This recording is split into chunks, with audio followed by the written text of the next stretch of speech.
Ni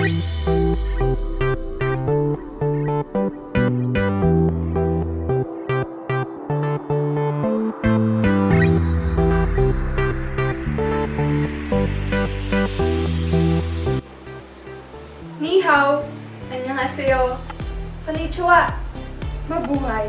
I am Maria Giselle Garbindreano, a Bachelor of Science in International Hospitality Management, specialized in cruise line operation and culinary arts student from the Lyceum of the Philippines, University, Laguna.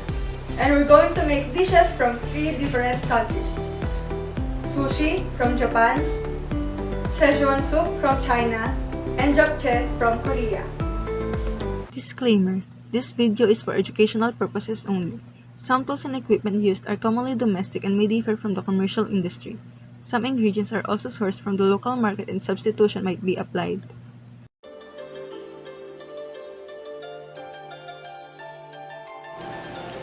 So, for our SHEZUAN soup, here are the ingredients. Stock, I use pork stock, different kinds of mushroom. I use enoki and shiitake and button mushroom in can, tofu, cornstarch, sesame oil, white vinegar, scrambled eggs. Instead of chili paste, I will use sriracha, salt and pepper to taste, onions, the white and the green part. In a hot pan, I'm going to add a little bit of sesame oil. Then I'm going to add the white part of the spring onion. Next, I'm going to add the chili paste. I'll stir it, I'll mix it until it becomes fragrant. Then we're going to add our mushrooms into it.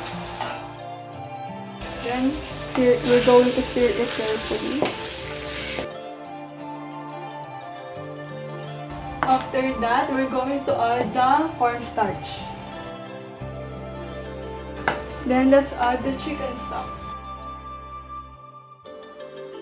I'll season it with salt and pepper, but you can also utilize the flavor of the chili paste you will use.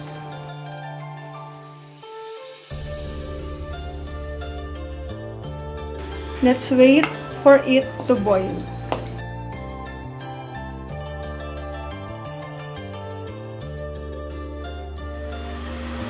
And so after boiling, we're going to add our vinegar. And we're going to add the rest of the sesame oil. And we're going to add our tofu. We're going to turn off the heat. And we're going to add the scrambled eggs. And we're done. We're going to top it with spring onions. And you can also serve it with white rice and sesame oil on the side. So for our japchae, here are the ingredients. Sweet potato noodles, beef stroganoff, I will use beef stroganoff, rice wine bread and red bell pepper, shiitake mushroom, onions, carrots, oil, olive oil, egg for garnish, spinach, soy sauce, spring onions, salt, pepper, and sugar. In a hot wok, I'm going to put oil. Next is the beef. We're going to season it with salt and pepper. We're also going to add sugar on it. And also soy sauce. Then we're going to take some beef so we can put it as a garnish later. Then we're going to add our mushroom. Next is onions and the white part of the spring onions. I also add carrot at this point. Next, we're going to add the bell peppers and continue on stirring it. We're going to add sugar. Next is the soy sauce. At this part, I'm going to put the rice wine and the noodles. And to soften And to soften it up, I'll add a bit of water. And to adjust the flavor, I'm going to add salt and pepper. And we're going to wait until the water will be soaked up to the noodles. And once the noodles are cooked and some of the liquids are soaked up with the noodles, we're going to add the spinach.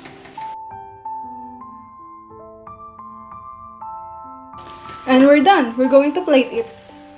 You can serve it with white rice and kimchi on the side. So for our Japanese cuisine, sushi, so first we're going to have Japanese rice, mirin, that we will mix it to our Japanese rice, nourish it, cucumber and crab stick on strips, and mango on strips also, as well as the egg, tobiko, salmon and tuna for sashimi, and another strip, tuna strip, and for the dipping sauce, mayonnaise, wasabi, and sushi soy sauce. So first we're going to mix our sushi vinegar in our rice.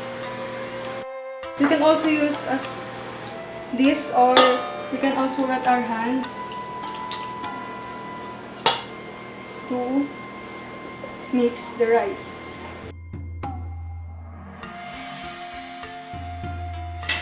On the mat, we're going to put nourish it on it. Make sure to put a cling wrap to avoid to avoid rice to stick up, and add rice on it.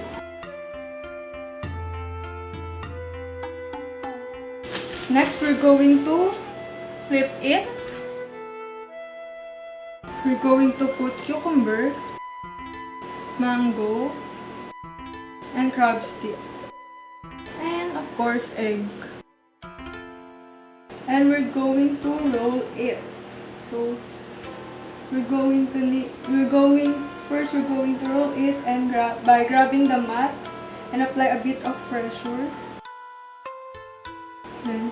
And repeat it. Next, we're going to put the end of the sushi here. Then push. And we're going to do it at the other side. We're going to apply tobiko. And next, we're going to cut this with our knife. Let's wet our knife first before cutting it so the rice will not stick up.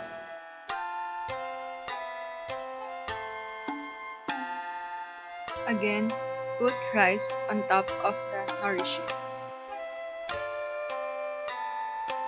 And for this one, we're going to add tuna slice. Next is the mango and egg. And repeat the process. Roll, push the both sides upward, then cut. For nigiri, rub enough rice and shape it to the size of the raw fish we will put on top. I'll use salmon and tuna for the raw fish.